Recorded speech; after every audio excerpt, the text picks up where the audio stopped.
Welcome back to the deep dive. Today, we're taking on a true anatomical heavyweight. Chapter 46, The Back, from Gray's Anatomy. It's a big one. It really is. It's so dense, and if you don't have the diagrams right in front of you, trying to grasp how the bones, ligaments, and all those muscles relate to each other can be, well, almost impossible. Right. So our mission today is pretty straightforward.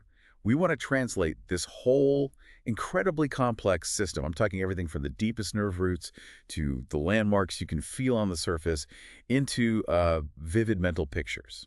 And not just what they are, but why they matter. Exactly. Why they matter clinically. We have to understand load-bearing, stability, and of course the big one, back pain. That's the key, because when we say the back, we're really talking about the entire back of the trunk, from the skull all the way down to the tailbone. It's a huge area. A huge area. And while, pain often pulls our focus down to that lumbosacral region, we really have to appreciate that the neck and the thoracic spine are just as vital. It's all connected. Okay, let's unpack this. Let's start on the very outside and work our way in. So, the first layers of soft tissue, the ones that give us structure and sensation. So right on the surface, you've got the skin. And the skin of the back is, well, it's remarkably thick. It's built for protection, which is why it has a pretty low discriminatory sensation compared to, say, your fingertips. And the lines of skin tension, how does that work? Well, if you picture how the skin stretches, the lines tend to run horizontally in the really mobile parts, the neck and the lower back. But over the thoracic cage, which is more rigid, they form these circular segments that wrap around the trunk. Okay, and for sensation, this is where the innervation pattern becomes a really critical diagnostic tool, right? Yeah, absolutely. The skin of the back, from C2 all the way down, is primarily supplied by the dorsal rami, the posterior primary rami of the spinal nerves. And that's a key distinction. It's a fundamental distinction. The ventral rami handle the front and sides, but the dorsal rami cover that entire posterior midline. You have to picture them as these horizontal strips, like dermatomes. But not as clean as the textbooks show them. No, never. There's always a half-segment overlap, so any given patching skin is usually supplied by two adjacent nerve roots. It makes localizing pain just a little trickier than you'd think. Right. Okay, so moving deeper, we hit the thoracolumbar fascia, the TLF. Now, this isn't just some thin sheet of tissue, is it? Not at all. It's a massive, multi-layered envelope. Some people call it the skeleton of the fascial system. So how should we picture it, especially down in the lumbar region where it's doing so much work? Think of it like a three-layer hammock that completely wraps around the deep back muscles. The posterior layer is the strongest, and it attaches right to the spinous processes. Okay. Then deep to those big erector spinae muscles, you have the middle layer, which anchors to the transverse processes. And then finally, there's a thin anterior layer covering the quadratus lumborum muscle. It sounds like a biomechanical powerhouse. Yeah. Why is it so important clinically? Because those layers, the posterior and middle ones, fuse together on the sides, and they create this incredibly tight osteofascial compartment around the erector spinae. And that's important for load transfer. That's the debate. Some researchers emphasize its role in connecting the pull from your glutes and your lats to stabilize the core. But what's not debated is that the TLF itself is packed with nociceptive nerve endings. Wait, so the fascia itself can be a source of pain? Precisely. It can actively signal pain. If that fascia gets strained or inflamed, it can generate back pain all on its own, even if your bones and discs are perfectly fine.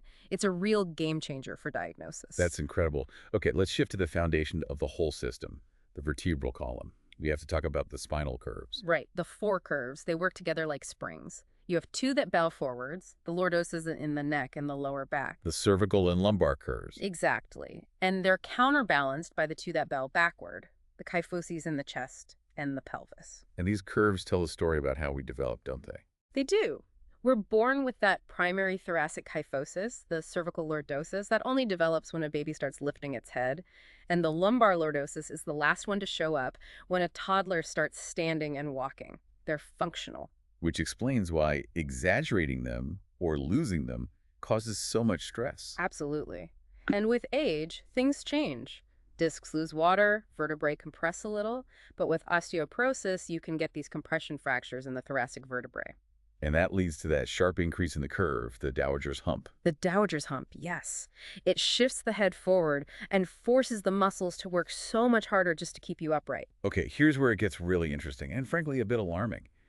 the vascular system of the spine. Ah, yes, this is one of the most critical clinical points in the whole chapter. The reason cancer and infections seem to target the spine. Exactly.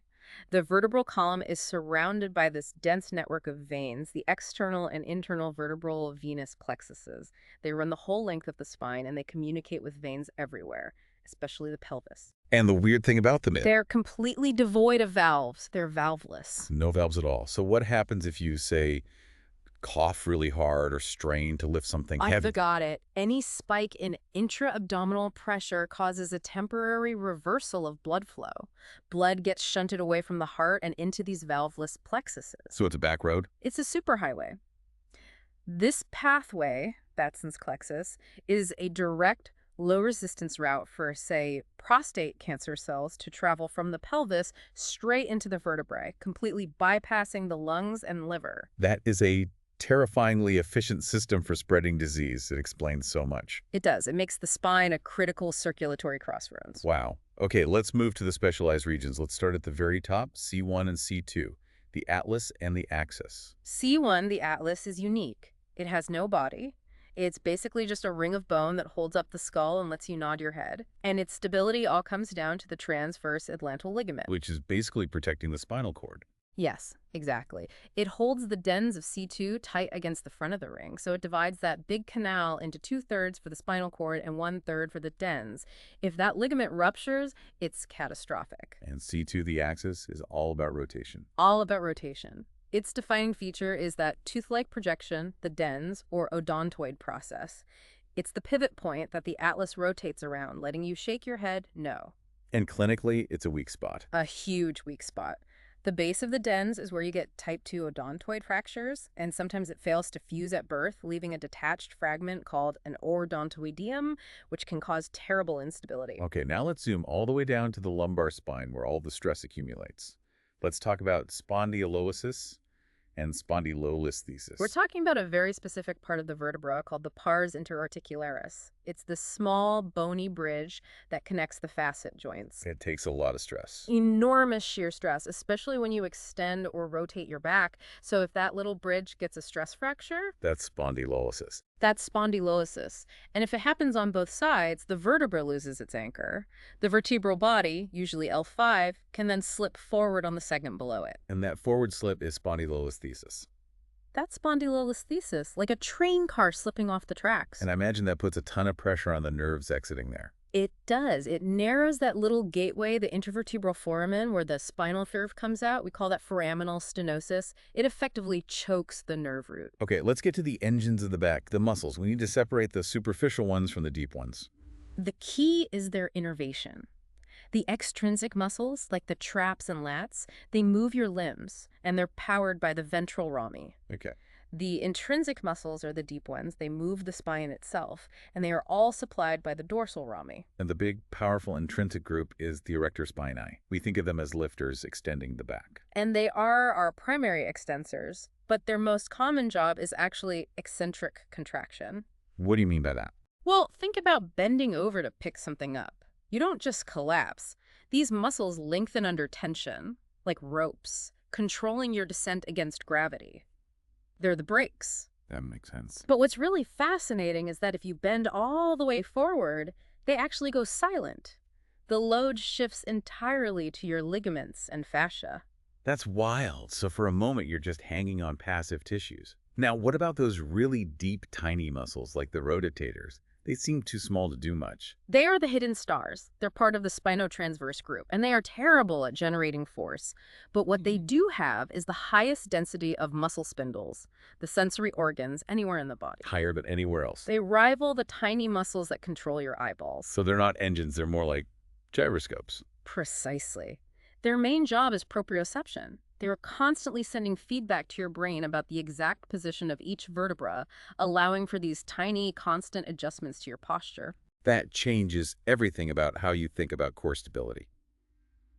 Okay, let's talk about the intervertebral disc, the IVD, the part that so often fails. Right, the shock absorber. You've got the tough outer ring, the annulus fibrosus with its crisscrossing fibers that resist rotation, and then the gel-like center, the nucleus pulposus. And where are the nerves? This is key. The nerves, the cinevertebral nerves, only supply the outer third of the annulus, so you can have damage deep inside the disc and not feel any sharp pain until that disruption gets to the outer layers. And when a disc herniates, where does it usually go? It almost always goes posterolaterally, sideways and backwards. It rarely bursts straight back. Why is that?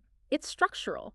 The posterior longitudinal ligament running down the inside of the canal is strong in the middle, but it gets narrower over the vertebral bodies, leaving the back corners of the disc exposed and unsupported. And that spot determines which nerve gets hit. This is the whole exiting versus traversing nerve root thing, isn't it? It is absolutely fundamental for diagnosis. Because the prolapse is at that back corner, it usually misses the nerve exiting at that level and instead hits the traversing nerve root, the one that's still on its way down to exit at the level below. So give us the classic example. The L5-S1 disc. If that one prolapses, it almost always compresses the traversing S1 nerve root. The L5 nerve root, which has already exited, is usually fine. Getting that wrong can lead to a completely wrong diagnosis. Okay, let's try to tie all this together. In a trauma situation, how do clinicians quickly figure out if a spine is unstable? They use the three-column concept. You mentally divide the spine into an anterior, a middle, and a posterior column. The rule of thumb is simple. If an injury disrupts two or more of those columns, the spine is considered unstable and needs surgery.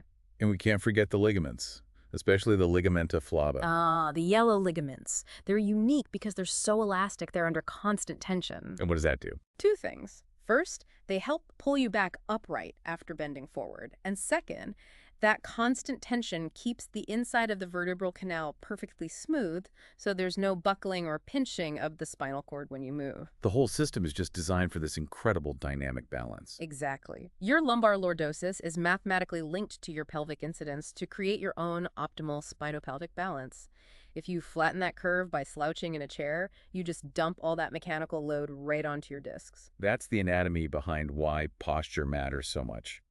Okay, finally, give us two key landmarks on the surface to help find these deep structures. Up top, the easiest spinous process to feel is the vertebra prominens, which is C7 or sometimes T1. Okay. And much lower down, the most important one is the supracrystal plane, also known as Tuffier's line. Right, Tuffier's line. That's the safety line for doing a lumbar puncture. It is. You find the highest points of the iliac crests, and the line between them usually crosses the spine at the L4 vertebra or the L4-L5 disc space. And since the spinal cord in an adult ends way up at L1, Correct.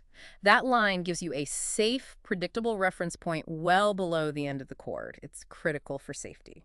so we've covered the thoracolumbar fascia, the valvulus veins, the C1-C2 complex, those deep proprioceptive muscles, and the classic lumbar disc prolapse. It's a lot, but it all fits together. So what does this all mean? It means the back is this system of constant negotiation, this delicate balance between rigid bones, passive ligaments, and a hypervigilant muscular system. Mm-hmm. And the most remarkable proof of this is something that happens to you every single day. Diurnal height variation. Think about it. Throughout your day, gravity is constantly compressing your discs. They lose about 20% of their water, and you actually get shorter. You do. This loss of height dramatically decreases the spine's passive stiffness. So by the time you get home in the evening, your spine is mechanically weaker, and it has to shift a much bigger part of the stability burden onto your tired muscles. Your back is most vulnerable precisely when you feel the most exhausted. It's an incredible design. It really is. Thank you for joining us for this deep dive into the back. Keep using this knowledge to build those mental maps.